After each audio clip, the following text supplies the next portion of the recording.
Welcome to my channel sequence study. आज हम कर रहे हैं द लॉस्ट चाइल्ड। ये है मोमेंट्स बुक में से क्लास 9th की बीबीसी। देखो इसमें जो है मैं आपको एक शॉर्ट स्टोरी बता देती हूँ और फिर आपको ज़रूर एक मतलब आपको इसकी पूरी एक्सप्लेनेशन भी दूंगी किसी उसमें वीडियो में। तो देखो इन शॉर्ट में ये है कि स्टोरी में जो ये बच्चा है ये अपने मदर फादर के साथ जो है फेयर में जाता है, मेले में जाता है, विलेज फेयर में। और वहाँ पर जो है ये अलग अलग चीज़ों से अट्रैक्ट होता है और बार बार जो है अपने पेरेंट्स को कहता है कि मुझे ये लेना है, मतलब कहने की कोशिश करता है, धीरे धीरे बोलता है और फिर छोड़ देता है कि मुझे बैलून लेने हैं, कभी म्यूज़िक उसका स्नेक चामर वाली की आवाज़ सुननी है, कभी फ्लावर्स लेने हैं। वो धीरे धीरे करता है, कभी स्वीट्स। तो मगर क्या होता है वो फिर भी छोड़ता जाता है कि नहीं मेरे पेरेंट्स तो मना कर देंगे, मतलब हर बात पे वो अपने आप ही सोच लेता है कि मेरे पेरेंट्स मना कर देंगे कि ये नहीं लेना, ये नहीं लेना, ऐसे करके वो अपने आप ही बना लेता है। फिर मगर एक जगह आती है जो झूला देखकर उसको ऐसा लगता है कि नहीं मुझको तो ये इस पर बैठना ही बैठना है। तो जैसे ही वो कहता है अपने पेरेंट्स को कहता है कि मुझे इस पर बैठना है और पीछे मुड़ के देखता है तो उसके पेरेंट्स नहीं होते हैं। तो तब उसको रियलाइज़ होता है कि ही हैज़ लॉस्ट हिज मतलब उसके वो खुद लॉस्ट हो चुका है, he is lost in the fear. और उसके बाद जब वो फील करता है कि तब उसको कुछ नहीं चाहिए होता एंड ही वो अपने पेरेंट्स को एकदम ही searches for them and he become so much depressed and he is helpless, feeling helpless. और उसका जो पूरा दिमाग है वो मतलब इसी थॉट में कि मेरे पेरेंट्स मेरे को मिल जाए, इनसिक्योर फील करता है, एकदम डर जाता है भीड़ में, पैनिक फील होता है। तो ये वर्ड्स यूज़ करने हैं इसके अंदर कि he feels panic stricken, he is panic stricken, है ना। तो इस तरह से ये कहानी है। और फिर उसकी एक आदमी हेल्प करता है, उसको वो सब चीज़ें देने की कोशिश करता है but he is not attracted. अब वो अट्रैक्टेड नहीं होता इन चीज़ों की तरफ और वो बार बार बस अपने पेरेंट्स को ही बुलाता है कि I want to go to back to my parents, मैं अपने पेरेंट्स के पास जाना चाहता हूँ। तो उसके ऊपर ही बेस्ड ये आप देखो, मैं आपको पैसेज थोड़ा थोड़ा समझा देती हूँ, ईजी लगेगा आपको। ही रैन टूवर्ड्स हिज पेरेंट्स गेली and walked abreast of them for a while. अब जब अपने पेरेंट्स के साथ जा रहा था तो एब्रेस्ट का मतलब ये होता है उनके साथ साथ चलता था कभी, और फिर क्या होता था फिर एकदम कभी पीछे रह जाता था, सून लेफ्ट बिहाइंड का ना पीछे रह जाता था कभी कभी। Attracted by the little insects and the worms along the footpath that were streaming out from the hiding places. क्योंकि वो जो है उन चीज़ों से अट्रैक्ट होता था, थोड़े थोड़े कीड़े मकोड़े उसको दिख जाते थे। टीमिंग आउट का मतलब बाहर निकलते, बहुत सारे एक साथ निकलते हैं ना, झुंड का झुंड ओवरफ्लो करता है, ऐसा लगता है पानी ओवरफ्लो कर रहा होता है, ऐसे निकलते हैं वो उसमें से वो। तो वो निकल निकल के आ रहे थे झुंड के झुंड, जैसे पेड़ों वो कीड़े मकोड़े निकलते हैं मिट्टी में से। उसके बाद है come child come, his parents called from the shade of a grove. और बार बार उसके पेरेंट्स उसको आवाज़ देते थे कि आओ आओ आओ जल्दी। Where they had seated themselves on the edge of a well. अब वहीं पर वो कुएं के पास बैठ जाते हैं और उसको आवाज़ देते हैं। ही रैन टूवर्ड्स है, वो भागता है उनके पास। A shower of young flowers fell upon the child as he entered the grove. और जब वो उसमें घुसता है ग्रूव में तो बहुत सारे जो है ऊपर से उसके ऊपर क्या गिर जाते हैं, फूलों की पत्तियाँ गिरती हैं। एंड फॉरगेटिंग हिज पेरेंट्स, और अपने पेरेंट्स को फिर भूल जाता है। He began to gather the raining petals in his hands. Raining petals मतलब जो पुछार हो रही है फूलों के पत्तियों की, तो उन्हें पकड़ने लगता है। अब क्या होता है, but lo he heard the cooing of the doves. अब उसको डव की आवाज़ सुनाई देती है। तो फिर वो क्या करता है, ran towards his parents shouting. जो जो से फिर वो भूल जाता है उन फूलों की पत्तियों को भूल जाता है और अपने पेरेंट्स की तरफ भागता हो जाता है कि देखो Dove Dove, the raining petals dropped from his forgotten hands. और जो उसके हाथ में जो उसकी वो पत्तियाँ थी, फूलों की पत्तियाँ उसके हाथ से गिर जाती हैं क्योंकि वो भूल जाता है उनको और उस डव के चक्कर में भागना शुरू कर देता है। अब देखो, if someone walks abreast of others he or she walks beside. पहला क्या आंसर आएगा, बिसाइड। एब्रेस्ट का मतलब होता है अगर हम किसी के साथ साथ चलते हैं तो हम कहते हैं एब्रेस्ट, ठीक है।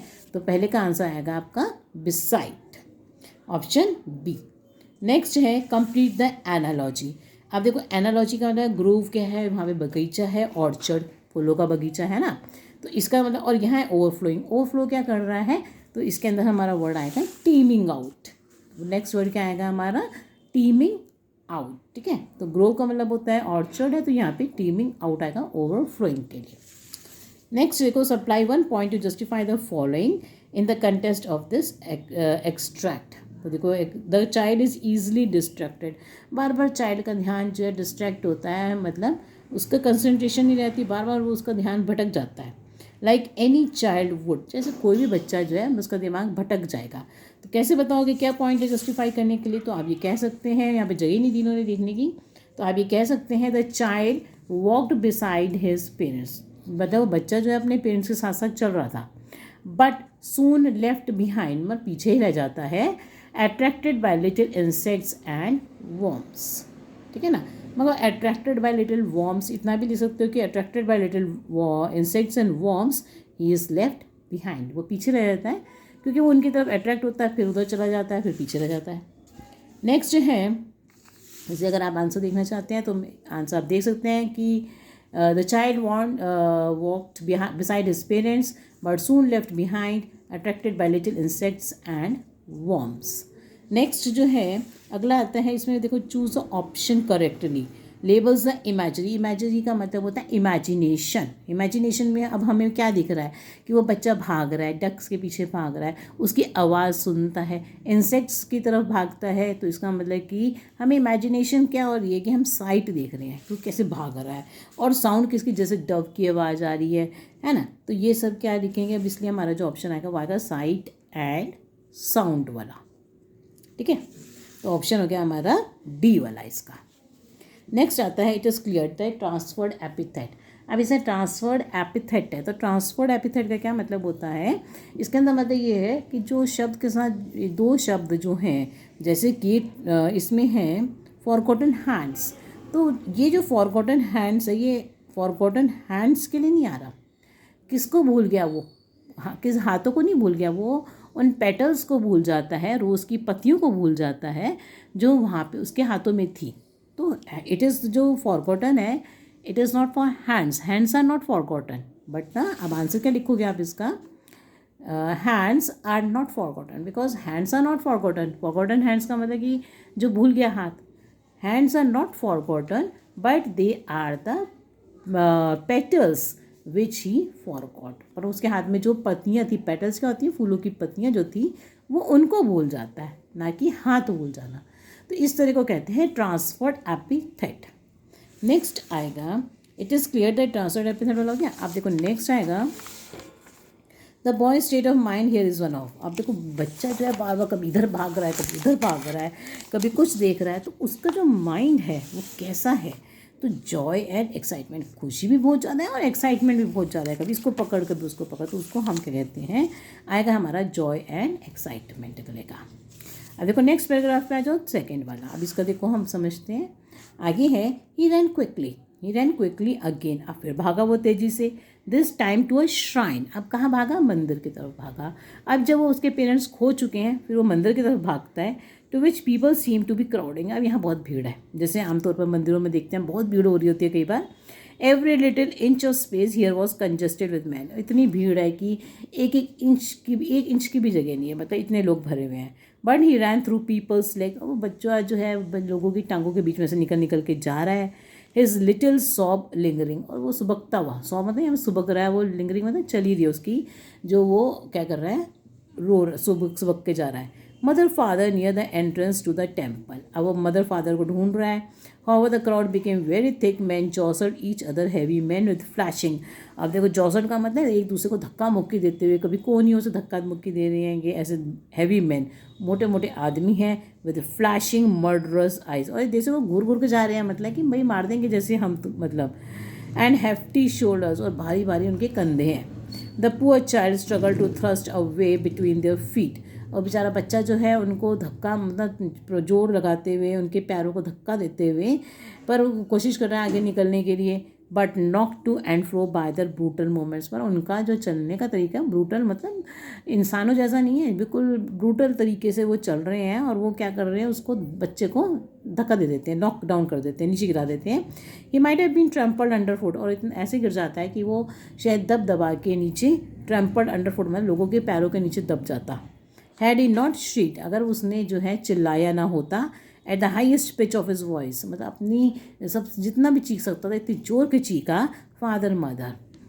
A man in the searching crowd heard his cry, तभी एक आदमी ने उसकी आवाज़ सुनी, and stooping with great difficulty, और झुका इतनी मुश्किल, मतलब वो झुक के जगह नहीं थी झुकने की, मगर इतनी मुश्किल से झुकता है। Lifted him up in his arms, और अपनी आर्म्स में उसको उठा लेता बच्चे को। तो why did the child run quickly to a shrine, तो बच्चा तो अपने माँ बाप को ढूंढ रहा है, वो सब कुछ भूल चुका है, तो मंदिर की तरफ भागता है, शायद मिल जाए। तो to search for and be with his parents, की वो इसलिए भागता है कि वो क्या कर सके, कि to search for and be with his parents, की वो अपने पेरेंट्स के साथ हो सके। तो ऑप्शन आएगा हमारा इसका डी वाला। नेक्स्ट जो है सेकेंड वाला, देखो what impression do you form of the crowd from this extract. तो क्राउड तो देखो कैसा इनह्यूमन है, कैसा है ना, अनकाइंड है, तभी तो वो धक्के मुक्की दे रहा है एंड बिल्कुल इंसानों की तरह नहीं चल रहे हैं, किसी की परवाह नहीं कर रहे हैं।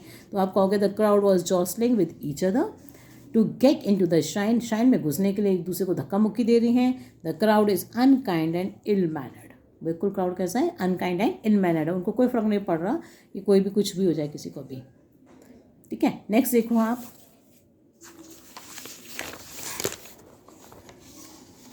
अगला आता है द चाइल्ड्स हेल्पलेसनेस। अब देखो चाइल्ड तो हेल्पलेस फील कर रहा है कि भाई मैं तो अकेला रह गया हूँ।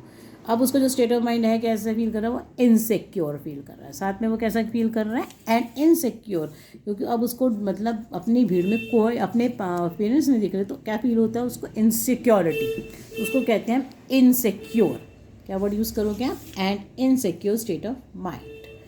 नेक्स्ट आता है हमारा फोर्थ वाला option, the man came to the child as a saviour. Saviour कौन होता है, जो किसी की जान बचाने के लिए आता है, उसको कहते हैं हम सेवियर।